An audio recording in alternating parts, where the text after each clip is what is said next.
madaxweynaha dawladda Puntland madaxweyne ku-xigeenka gudoomiyaha baarlamaanka wasiiro xildhibaano iyo maamulka gobolka bari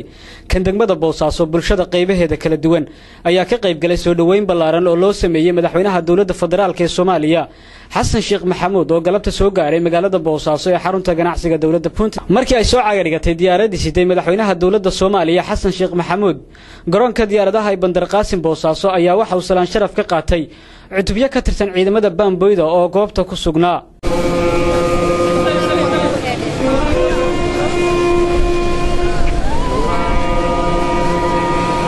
inta ka bacdi madaxweynaha dawladda Soomaaliya Xasan Sheekh Maxamuud ayaa salaan la dhex qaaday mas'uuliyiintii kala duwanaa ee ku soo dhaweysay garoonka diyaaradaha Boosaaso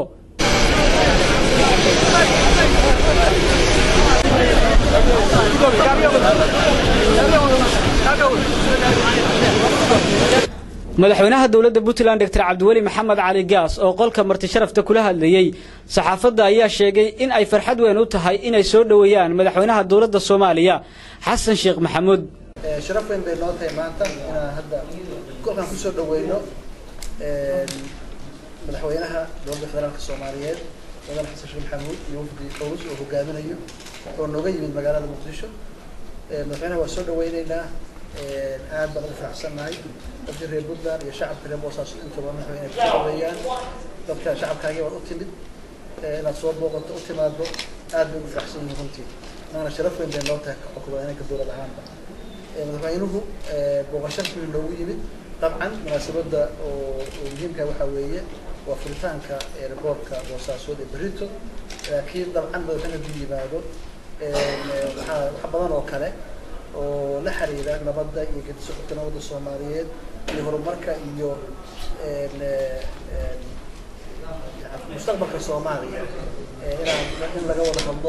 madaxweynaha dawladda Soomaaliya Xasan Sheekh Maxamuud ayaa mahad ballaaran u jeediyay mas'uuliyiintii kala duwanaa ay ku soo dhaweysay galabta garoonka diyaaradaha Boosaaso aad iyo aad ayaan maanta maalin weyn oo taariikhi ah ay guud ahaan Soomaaliya ugu tahay gaar ahaan anigoo ah madaxweynaha jamhuuriyadda iyo shacabka reer Puntland si gaar ah aan rabaa inaan aad iyo aad u mahad celiyo madaxweynaha Cabdiweli iyo shacabka reer Boosaaso iyo guud ahaan shacabka Puntland soo dhaweyntii ballaarneed ee galabtan loogu sameeyay muxuu ahay halkan magaalada Boosaaso warka fursad aad iyo aad u weyn si weyn oo sharaf badan Soomaalinimo iyo qadarin badan ay ku jirto ayaa loo soo dhaweeyay waana ku faraxsanahay waana ka mahad celinaynaa sida madaxweynuhu u sheegay mar haddii madaxdu isku timaado kadibna muxuu ahay in la iswarsado oo danaha Soomaaliyeed guud ahaan la iska warsado iyo dabcan gaar ahaan horumarka ballaaran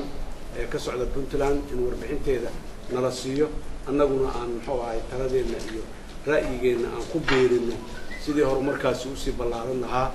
oo maxaan ku yiraahdaa guud ahaan Puntland dhinaca horumarka maadaama stage-kii ama heerkii horumarka hadda ay ku jirto in maxaan ku yiraahdaa dawladda federaalka doorkeeda wixii ay ka qaadan karto ay ka qaadato hadii aad yiraahdo taas waa midaas waxa kaloo inta dheer munaasabada weyn ee airportkan cusub aad iyo aad u quruxda badan casriga ah ee ka hirgalay magaalada Boosaaso waa horumar iyo guul u soo hoyatay guud ahaan shacabka Soomaaliyeed meel kasta ay joogaan iyo gaar ahaan dadka reer Puntland waa mashruuc aad iyo aad qiimo u leh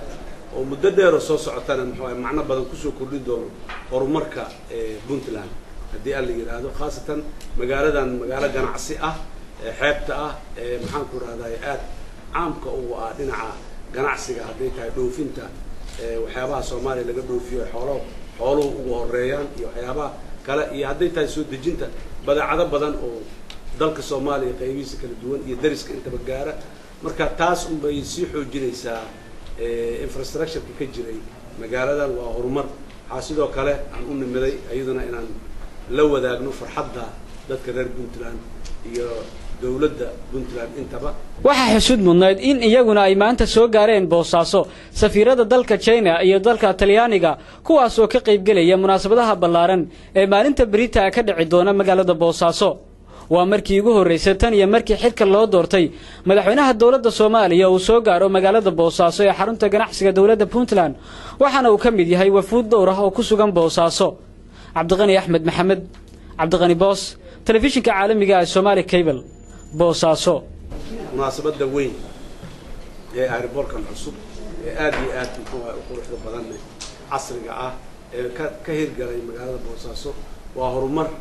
iyo guul u soo hoyatay guud ahaan shacabka Soomaaliyeed meel kastoo ay joogaan iyo gaar ahaan dadka reer Puntland waa mashruuc aad iyo aad qiimo u leh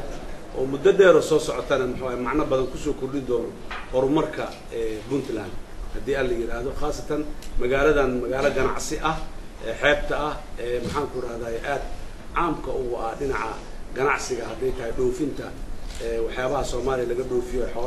xooluhu ugu horeeyaan iyo waxyaabaha kale iyo hadday tahay soo dejinta badeecado badan oo dalka Soomaaliya qaybihiisa kala duwan iyo dariska intaba gaara marka taas bay sii xoojinaysaa infrastructure madaxweynaha dawladda Puntland madaxweyne ku-xigeenka gudoomiyaha baarlamaanka wasiiro xildhibaano iyo maamulka gobolka Bari kan degmada Boosaaso bulshada qaybaheeda kala duwan ayaa ka qayb galay soo dhaweyn ballaaran oo loo sameeyay madaxweynaha dawladda federaalka ee Soomaaliya Xasan Sheekh Maxamuud oo galabta soo gaaray magaalada Boosaaso ee xarunta ganacsiga dawladda Puntland markii ay soo cagarigatay diyaaradii siday madaxweynaha dawladda Soomaaliya Xasan Sheekh Maxamuud garoonka diyaaradaha ee Bandar Qaasim Boosaaso ayaa waxa uu salaan sharaf ka qaatay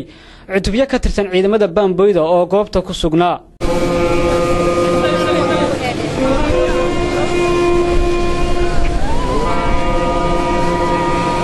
inta ka bacdi madaxweynaha dawladda Soomaaliya Xasan Sheekh Maxamuud ayaa salaan la dhex qaaday mas'uuliyiintii kala duwanaa ee ku soo dhaweysay garoonka diyaaradaha Boosaaso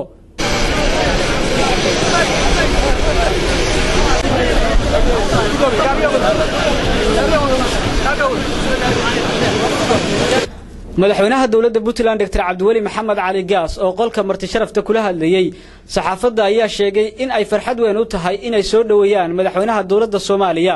Xasan Sheekh Maxamuud sharaf weyn bay noo tahay maanta inaan hadda kolkan ku soo dhaweyno madaxweynaha dawladda federaalka Soomaaliyeed madaxweyne Xasan Sheekh Maxamuud iyo wafdi Qowls oo hogaaminayo oo nooga yimid magaalada Muqdisho madaxweynaha waa soo dhaweynaynaa aad baan u faraxsanahay dadka reer Puntland iyo shacabka reer Boosaaso intaba madaxweynaha ku dhaweeyaan dadka shacabkaaga waa u timid inaad soo booqato u timaado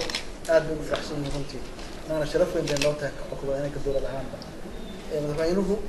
بوغشاش من لوجي بيت طبعا مناسبة ده ويجيب كوحوية وفرتان كربور كوساسود بريتو أكيد طبعا بدنا نجيب بعده حبضان وكله ولحريرة نبض يجد سوق تناول الصوماليين اللي هو مركز يو مستقبل الصومالية madaxweynaha dawladda Soomaaliya Xasan Sheekh Maxamuud ayaa mahad ballaaran u jeediyay mas'uuliyiintii kala duwanaa ay ku soo dhaweysay galabta garoonka diyaaradaha Boosaaso aad iyo aad ayaan maanta maalin weyn oo taariikhi ah ay guud ahaan Soomaaliya ugu tahay gaar ahaan anigoo ah madaxweynaha jamhuuriyadda iyo shacabka reer Puntland si gaar ah aan rabaa inaan aad iyo aad ugu mahad celiyo madaxweyne Cabdiweli iyo shacabka reer Boosaaso iyo guud ahaan shacabka Puntland soo dhaweyntii ballaarneed ee galabtan loogu sameeyay muxuu ahay halkan magaalada Boosaaso